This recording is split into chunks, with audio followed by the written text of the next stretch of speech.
بسم اللہ الرحمن الرحیم وصلی اللہ علی محمد وآلہ الطاہرین۔ 28 رجب تاریخ میں وہ دن ہے کہ جب سن 60 ہجری میں نواس رسول سبط اصغر حضرت سید الشباب اہل جنہ امام حسین علیہ السلام نے اپنے زمانے کے طاغوت کے خلاف قیام کا آغاز کیا، اور اس قیام کو ایک رول ماڈل اور مینارہ نور بناتے ہوئے پوری دنیا کے لیے ایک نمونہ قرار دیا، تاکہ زمانہ اور انسانیت ہر زمین پر اور ہر زمانے میں اپنے زمانے کے ظلم کے خلاف اقدامات کر سکے اور حق کا پرچم بلند رہ سکے۔ اسی سلسلے میں آج ہم حجت الاسلام والمسلمین آغا تصور عباس جعفری کے ساتھ گفتگو کریں گے اور سمجھنے کی کوشش کریں گے سید الشہداء علیہ السلام کے اس پیغام کو جو قیام مقدس کربلا اور بالاخص نقطۂ آغاز قیام مقدس کربلا کے اندر آپ کی سیرت کے اندر پایا جاتا ہے۔ تو ہم آغا کو خوش آمدید عرض کرتے ہیں۔ السلام علیکم۔ وعلیکم السلام۔ آپ کا بھی شکریہ کہ آپ نے موقع دیا کہ اس مہم موضوع کے اوپر کچھ لب کشائی کی جا سکے۔ جی ہم پہلے سوال کی طرف جاتے ہیں۔ اگر ہمارا پہلا سوال یہ ہے کہ خود سید الشہداء علیہ السلام کا جو قیام ہے اور اس کا نقطۂ آغاز ہے، اس کے اہداف کیا تھے، اگر ہم کلام سید الشہداء کی بنیاد پر سمجھنے کی کوشش کریں؟ اعوذ باللہ من الشیطان الرجیم، بسم اللہ الرحمن الرحیم، رب یسر ولا تعسر وتمم بالخیر انک علی کل شیء قدیر۔ جی جب بھی کوئی امام حسین علیہ السلام کی ذات کے حوالے سے سوال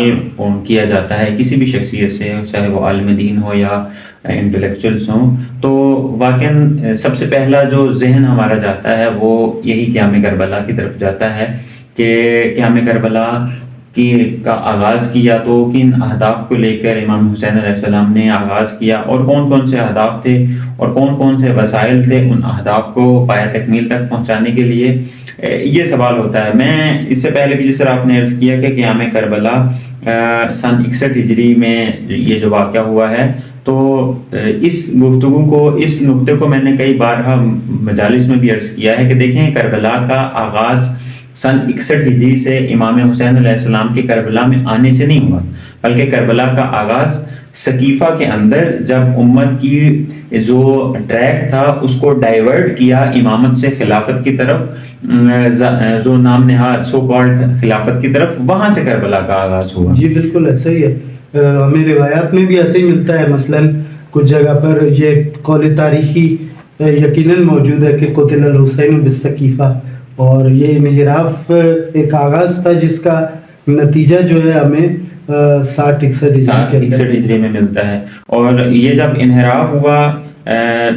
اسی وقت رسول اکرم صلی اللہ علیہ وآلہ وسلم کی رحلت کے وقت اور بعض روایات کے مطابق شہادت کے وقت، تو امت کے سامنے دو ٹریک آ گئے۔ اب ایک ٹریک وہ تھا کہ امت کے لیے رسول پاک جو چھوڑ کے گئے تھے، اور ایک ٹریک خود امت نے اپنے لیے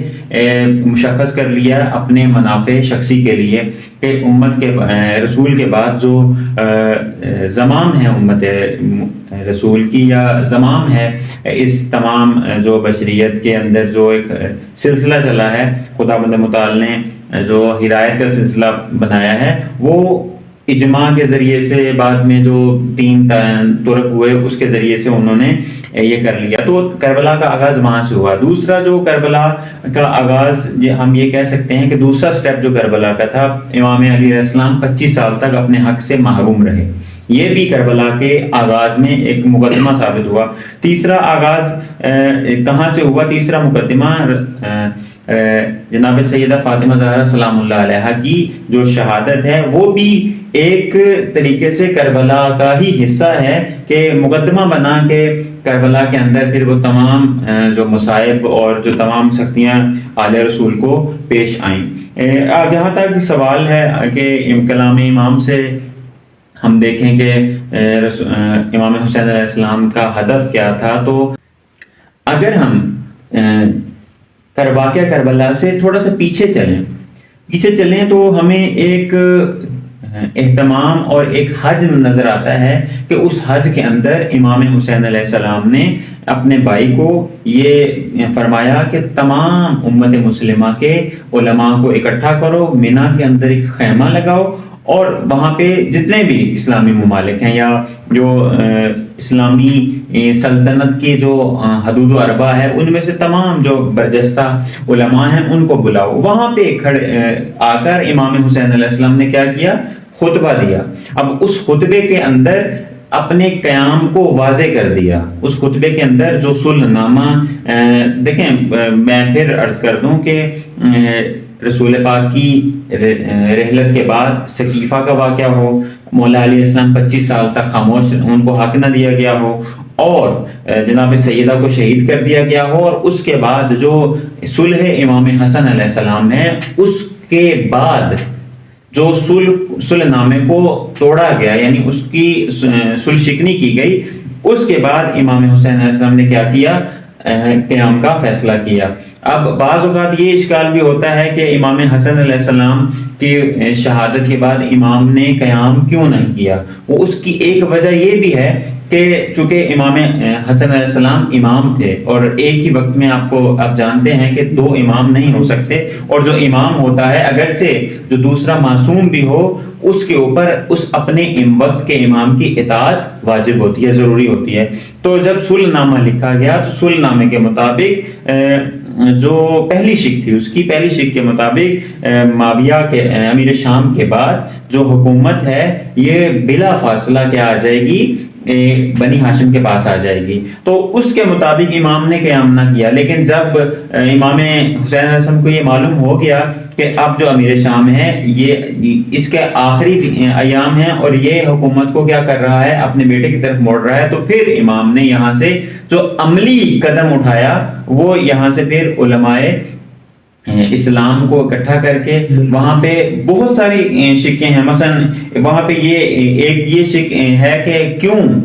ظالم اور جابر حکمرانوں کے خلاف ہم کلمہ حق بلند کریں، یہ بھی نقطہ بیان کیا۔ پھر مولا علی کی فضائل بھی بیان کیے، اور اس کے بعد امر بالمعروف و نہی عن المنکر کو بھی وہاں پہ بیان کیا، اور ایک بہت ہی گفتگو طولانی نہ ہو جائے چونکہ طولانی خطبہ ہے، اس میں ایک نقطہ امام حسین علیہ السلام فرماتے ہیں تمام علماء اسلام کو اکٹھا کر کے کہ دیکھو جب بھی تمہارے قبیلے، تمہارے قوم یا کوئی کسی خاندان کا کوئی قانون ٹوٹتا ہے تمہیں تکلیف ہوتی ہے، تم قتل و غارت پہ آ جاتے ہو، لیکن تمہاری آنکھوں کے سامنے دین کی بنیادیں پائمال ہو رہی ہیں، دین کو اکھاڑا جا رہا ہے، دین کے اندر انحراف پیدا کیا جا رہا ہے، لیکن تم ٹس سے مس نہیں ہوتے۔ اور وہاں پہ ایک نقطہ آج بھی ہمارے لیے یہ سبق ہے اور اس کو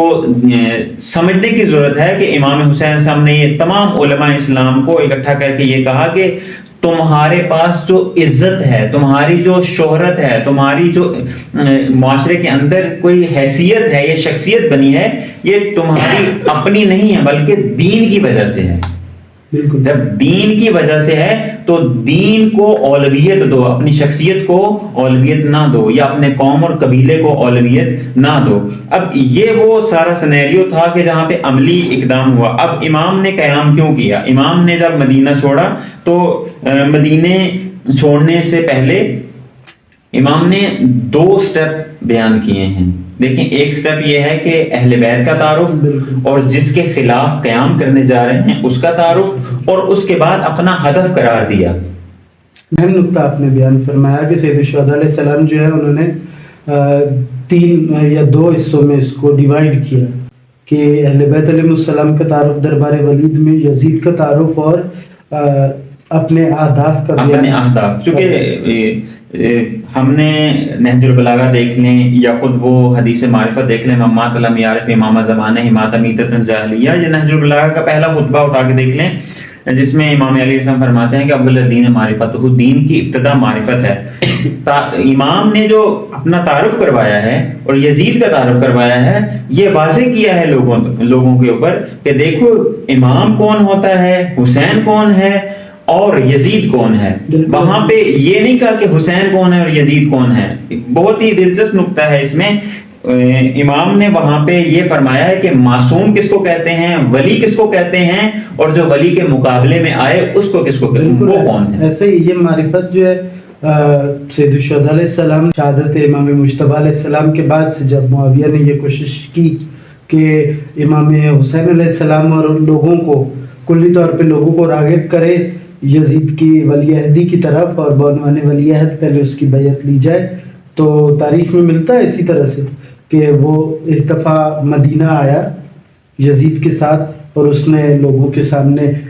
یزید کا تعارف کرانے کی کوشش کی, یا ایک قول کے مطابق یہ کہ اس نے مروان کو جس وقت مدینہ کا گورنر تھا وہ کہا کہ لوگوں کو جمع کرو اور تعارف کراؤ, اور یزید کو بہت اچھا بنا کر پیش کرنے کی کوشش کی. تو سید الشہداء علیہ السلام نے وہاں پر بھی مسجد نبوی میں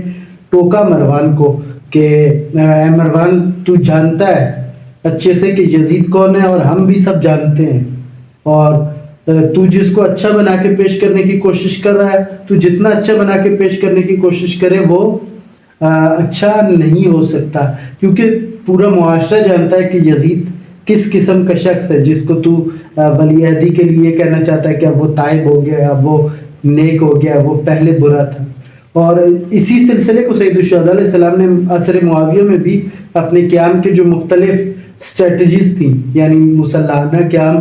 سے پہلے کا ہم اسے ماحول سازی کا مرحلہ بھی کہہ سکتے ہیں, کہ جس کے اندر امام علیہ السلام نے جب معاویہ نے حضرت حجر ابن ادیع اور دیگر اصحاب امیر المومنین کو شہید کرنے کے بعد خط لکھا اور کہا کہ حسین ابن علی اگرچہ میں نے آپ کے بابا کے شیعوں کو شہید کیا ہے لیکن ہم نے ان کو شہید کرنے کے بعد کفن بھی دیا. یہ اب ایک شخص کی منافقت دیکھیں, ہم نے آپ ان کو کفن بھی دیا, ان کے اوپر نماز جنازہ بھی پڑھی اور ان کو دفن بھی کیا. ایک طرف شہید کیا, پھر کفن بھی دیا, نماز جنازہ بھی پڑھی اور دفن بھی کیا. تو امام علیہ السلام نے جو جواباً خط لکھا وہ بہت دلچسپ ہے. امام علیہ السلام فرماتے ہیں کہ معاویہ اگرچہ تو نے یہ کیا ہے اور یہ جرم کیا تو نے کہ امیر المومنین علیہ السلام کے اصحاب کو جو قائم اللیل و صائم النہار تھے ان کو تو نے بے دردی سے قتل کر دیا, لیکن یاد رکھنا کہ اگر ہم تمہارے پیروکاروں کو قتل کریں گے, اگر وہ ہماری تلوار کی زد میں آئے, نہ ہم انہیں کفن دیں گے, نہ دفن دیں گے, اور نہ ہی ان پر نماز جنازہ پڑھیں گے. یہ جملہ سید الشہداء علیہ السلام کا بتاتا ہے کہ مسئلہ حسین ابن علی کو صرف یزید ابن معاویہ کے ایک شخص سے نہیں ہے, اور وہ معاشرہ بھی ایسا نہیں ہے کہ جو یزید کو نہ جانتا ہو, معاشرہ یزید کو جانتا تھا, بلکہ سید الشہداء علیہ السلام اس سازش کو, اس انحراف کو کاؤنٹر کرنا چاہ رہے ہیں جو کہ ایک تاریخی تسلسل کے ساتھ آیا اور اپنے اوج پر پہنچا, جس وجہ سے امام علیہ السلام نے فرمایا کہ مثلا یزید الرجل فاسق شارب الخمر مولن بالفسق, اور واضح کر دیا کہ یہ حسین ابن علی کی جو منطق ہے وہ ایک شخص سے وابستہ نہیں ہے بلکہ اس کے باپ کے ساتھ بھی ہم کسی طرح کا اتفاق نہیں کرتے. اگر اسی جملے کا جو ہے نا آخری جو ہے کہ امام حسین نے یہ نہیں کہا کہ مجھ جیسا یزید میں یزید کی بیعت کروں, بلکہ مثلی لا یبایع لمثلہ. خود اس پر اگلا سوال یہ بنتا ہے کہ خود مثلا عصر معاویہ جو ہے اگر ہم دیکھیں یا معاویہ کے اہداف جو ہے وہ حکومت سے کیا تھے اور اس کے عالم اسلام پر کیا اثرات مرتب ہوئے. دیکھیں امام حسین علیہ السلام نے جب قیام کا آغاز کیا عملی طور پہ مدینہ سے, تو وہاں پہ ایک خطبہ بیان کیا کہ میں نہیں جا رہا فساد کے لیے, میں نہیں جا رہا ظلم کے لیے, میں نہیں جا رہا قتل و غارت کے لیے, بلکہ میرا ارادہ ہے اريد ان آمر بالمعروف ونہی عن المنکر, میرا ارادہ ہے کہ میں امر بالمعروف و نہی عن المنکر کروں, میں اپنے نانا کی سیرت کے اوپر عمل پیرا کروں اور اپنے بابا کی سیرت کے اوپر عمل کروں. تو یہیں سے واضح ہو جاتا ہے کہ امیر شام جب آخر میں اپنے جو مرنے کے آخری اس کے ایام تھے, تو اس دور میں جب یزید کو پھر برسر اقتدار لانا چاہا انہوں نے, تو مسئلہ یہ ہوا کہ فساد عام ہو چکا تھا, ظلم عام ہو چکا تھا, اور اس کے بعد جسے کہہ لیں کہ دین اسلام کی بنیادوں کو ہلایا جا چکا تھا، انحراف عام ہو چکا تھا، یعنی اسلام کے نام پر بدعتیں، خود کلام امام حسین علیہ السلام میں بھی ہے، اسلام کے نام پر بدعتیں ایجاد ہو گئیں، اسلام کے نام پر مختلف رسم و رواج پا گئے اور موروثیت آ گئی بالکل اس دور میں۔ اب اخلاقی پستی دیکھ لیں، خود امام حسین علیہ السلام جس بندے کا آپ تعارف کروا رہے ہیں ولید کے دربار میں، وہ شراب پی رہا ہے، قرآن میں صراحتاً شراب کو حرام قرار دیا گیا ہے، مولن بالفسق ہے، ٹھیک ہے، فسق و فجور کو قرآن نے کیا کہا ہے، کنڈیم کیا ہے، اور فاسق اور فاجر کا ٹھکانہ جہنم ہے۔ اور اگر کسی شخص نے ایک انسان کا قتل کیا تو اس نے پوری انسانیت کو قتل کیا۔ اس صورت میں کیا کیا امام حسین علیہ السلام نے؟ پھر عملی طور پر جب دیکھا کہ امت سو چکی ہے، امت اپنے درس و بحث میں لگی، بعض ایسے افراد تھے جو جید صحابہ تھے اور صحابہ کی اولاد تھے، وہ زہد و پارسائی میں اپنی زندگی کو بسر کرنے لگ گئے، بعض درس و بحث میں چلے گئے، اور بعض نے کعبہ کے گرد طواف لگانا شروع کر دیا۔ تو امام نے پھر ان کو جگایا۔ اب دیکھیں قیام امام حسین علیہ السلام، جو امیر شام نے جو ایک پلاننگ کی تھی اس کے بالکل برخلاف امام نے، جس طرح ہوتا ہے نا، خداوند متعال نے بھی قرآن میں ارشاد فرمایا کہ مکر ہوا مکر اللہ واللہ خیر الماکرین، ایک مکر امیر شام نے کھیلا، اور پھر ایک مکر پھر امام حسین علیہ السلام نے بھی امیر شام کے خلاف جو عملی اقدام کیا۔ تو امام حسین علیہ السلام کا وہ جس طرح عرض کیا کہ ایک تو یہ تھا کہ فساد، ظلم اور فسق اور شراب نوشی اور زنا جیسے غلیظ ترین گناہ کبیرہ عام ہو چکے تھے۔ سب سے مین مسئلہ کیا تھا؟ سب سے مین مسئلہ یہ تھا کہ امر بالمعروف و نہی عن المنکر ترک ہو چکا تھا، سیرت رسول ترک ہو چکی تھی، سیرت علی ابن ابی طالب ترک ہو چکی تھی۔ چونکہ قرآن نے بھی جو امر بالمعروف و نہی عن المنکر جو لوگ کرتے ہیں ان کو قرآن نے کس نام سے یاد کیا ہے؟ خیر امت سے یاد کیا ہے، یعنی تم میں سے ایک بہترین امت ہے جو امر بالمعروف و نہی عن المنکر کرتی ہے، یہی خیر امت ہے۔ تو خیر امت ظاہر سی بات ہے وہ امت، جس طرح ایک گفتگو بھی ہم جاری ہے، خداوند متعال سے توفیق طلب کرتے ہیں کہ وہ گفتگو کمپلیٹ ہو۔ امت مسلمہ کا خیر امت سے یزید کی حکمرانی تک کا سفر، یہ کیا ہوا کہ ایک امت جو خیر امت تھی اس کے اوپر یزید جیسا حاکم برسر اقتدار آ گیا۔ اس کی اگر آپ کھوج لگائیں تو وہ 3 وجوہات ہیں: امر بالمعروف و نہی عن المنکر کو ترک کرنا، سیرت رسول کو ترک کرنا، اور سیرت علی ابن ابی طالب کو ترک کرنا۔ یہ 3 چیزیں جس معاشرے میں آج بھی آپ دیکھ لیں، جس معاشرے میں ترک ہو جائیں گی، وہ معاشرہ اگرچہ خیر امت ہی کیوں نہ ہو، اس کے اوپر یزید یا یزید جیسے فاسق و فاجر حکمران برسر اقتدار آ جائیں۔ بالکل ایسا ہی خود سید الشہداء علیہ السلام کا کلام ہمیں بہت ایک اہم نقطے کی طرف متوجہ کرتا ہے۔ ہدایت یا اصلاح کی بنیاد ہے وہ سیرت نبوی ہے اور سیرت علوی ہے، اور یہ آج بھی ہمارے لیے بہت اہم پیغام ہے کہ چونکہ سیرت نبوی کی آبھاس ہمارے لیے بھی متروک ہے۔ مثلا اردو کے اندر ہمیں سیرت نبوی صلی اللہ علیہ وآلہ وسلم پر کوئی خاطر خواہ نہ لٹریچر ملتا ہے، نہ کوئی زیادہ علمی گفتگو ملتی ہے، کیونکہ جب تک صاحب قرآن کی زندگی سمجھ نہیں آئے گی، نہ قرآن سمجھ آ سکتا ہے اور نہ دین سمجھ آ سکتا ہے، نہ آتا۔ مثلا میرا ذاتی طور پر یہ ماننا ہے کہ قیام کربلا بھی ہمیں تب تک شاید درست طریقے سے سمجھ نہیں آ سکتا جب تک سیرت رسول اللہ صلی اللہ علیہ وسلم سمجھ نہیں آئے۔ اس کی ایک بنیاد اور اس کی ایک دلیل یہ ہے کہ قیام کربلا کو سمجھنے کے لیے ہمیں سب سے پہلے قرآن کو سمجھنا پڑے گا، اس کے بعد رسول کو سمجھنا پڑے گا، رسول کی رسالت کو، نبوت کو، اور رسول کے جو اقدامات ہیں ان کو، اور خود نبی کی شخصیت کو سمجھنا پڑے گا۔ کیوں؟ اس لیے کہ دربار یزید میں جو امام زین العابدین نے اپنا تعارف کروایا ہے، وہ یہ نہیں کہا کہ میں حسین کا بیٹا ہوں، میں رسول کا بیٹا ہوں، میں مکہ کا بیٹا ہوں، میں مینا کا بیٹا ہوں۔ اور آخری نقطہ گفتگو طویل نہ ہو جائے، دیکھیں امام حسین علیہ السلام کے اوپر ایک اشکال یہ بھی کیا جاتا ہے کہ امام حسین علیہ السلام اقتدار طلب تھے اور اقتدار چاہتے تھے، اس لیے وقت کے حاکم کے خلاف انہوں نے خروج کیا۔ چونکہ ہمارے برادران اہل سنت کا یہ عقیدہ ہے کہ حاکم جیسا بھی ہو اس کی اطاعت کیا ہے؟ لازم ہے۔ تو دیکھیں امام حسین علیہ السلام نے جو قیام کیا ہے وہ یزید کے خلاف قیام کیا ہے، یزیدیت کے خلاف قیام کیا ہے۔ اگر ہم اس کو اس طریقے سے بیان کریں کہ امام حسین علیہ السلام کا جو قیام کا آغاز ہے اس انحراف کے خلاف ہے کہ جو اسلام کے اندر ڈال دیا گیا تھا، اس تحریف کے خلاف ہے کہ جس کے اندر بہن اور بھائی کا نامشروع رشتہ بھی جائز تھا، اس تحریف کے خلاف تھا کہ جس میں ناموس کو پائمال کیا جاتا تھا، اس تحریف کے خلاف تھا، اور اس تفکر اور فکر کے خلاف تھا کہ جو اگر امام حسین علیہ السلام قیام نہ کرتے تو پھر اسلام مردہ ہو جانا تھا، اسلام کا ٹوٹلی اس صفحہ ہستی سے خاتمہ ہو جانا تھا۔ اسی شعر کے ساتھ میں اختتام کروں گا۔ آپ نے بھی سنا ہوگا کہ انسان کو بیدار تو ہو لینے دو، ہر قوم پکارے گی ہمارے ہیں حسین۔ اور کیوں امام حسین علیہ السلام نے قیام کیا؟ اس لیے کہ دین مر چکا تھا، دین کو زندہ کیا۔ اگر حسین نہ ہوتے تو دین اصلاً بچنا ممکن ہی نہیں تھا۔ یہ بہت شکر گزار ہے آغا تصور عباس جعفری کے اس موضوع پہ تفصیلاً گفتگو کرنے کے لیے، اور کربلا اور سید الشہداء علیہ السلام کا قیام، اس کا ایک ایک لمحہ، ایک ایک قدم جو ہے وہ انسانیت کے لیے ہدایت کا ایک روشن چراغ ہے، ایک روشن مینار ہے۔ اور ہم انشاءاللہ امید کرتے ہیں کہ گفتگو ہمارے ناظرین کے لیے بھی مفید ثابت ہوگی، اور انشاءاللہ آپ اپنی آراء سے بھی ہمیں ضرور آگاہ کیجیے گا۔ السلام علیکم ورحمۃ اللہ وبرکاتہ۔